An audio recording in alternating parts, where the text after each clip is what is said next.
சொல்லுங்கள் sir. Okay.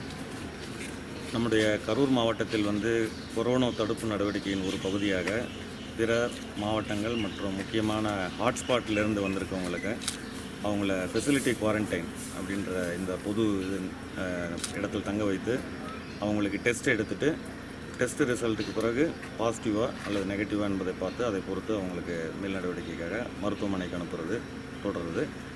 அது நெகட்டிவாக இருந்தாலும் அவங்க வந்து 7 நாட்களுக்கு தொடர்ந்து அவங்க தனிமைப்படுத்தப்பட்டு அவங்கள கண்காணிக்கப்படுகிறது. 7வது நாள் வந்து எக்ஸிட் டெஸ்ட் எடுக்கும்பொழுது அவங்களுக்கு என்ன மாதிரியான ரிசல்ட் வந்திருக்குன்றதை பார்த்துட்டு அதுக்கு தகுந்த மாதிரி அவங்கள தொடர்ந்து வீட்டில் இருக்கக்கூடிய ஹோம் குவாரண்டைனில் தொடர்ந்து கண்காணிக்கப்படுவார்கள். இப்போது மொத்தத்தில் இது வரைக்கும் 226 பேர் வந்து பதிவு செய்திருக்கிறாங்க. இந்த பதிவு செய்யப்பட்டதில் வந்து தற்போது இப்போ வந்து 85 பேர் வந்து இப்போது இந்த குவாரண்டைன் ஃபெசிலிட்டியில் இருக்கிறாங்க.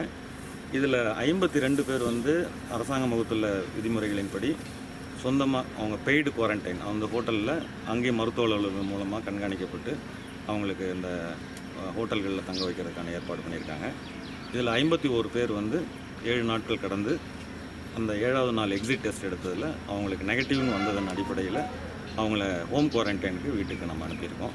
ஸோ இனிமேல் இப்போ நடக்கக்கூடிய யார் வந்து மாவட்டத்தில் வந்து வருவாய்த்துறை, முக்கியமாக வளர்ச்சித்துறை, சுகாதாரத்துறை இவங்க எல்லாரும் சேர்ந்து டீம் ஃபார்ம் பண்ணி ஒவ்வொரு வில்லேஜ்லேயும் யார் புதுசாக வந்திருக்கிறாங்க, முனிசிபாலிட்டிலையும் இந்த யார் புதுசாக வெளியூர்லேருந்து வந்திருக்காங்க, முக்கியமாக இந்த ஹாட்ஸ்பாட் ஏரியாவிலேருந்து வந்திருக்காங்கன்ற தகவல்களை தொடர்ந்து சேகரிச்சுக்கிட்டு இருக்காங்க.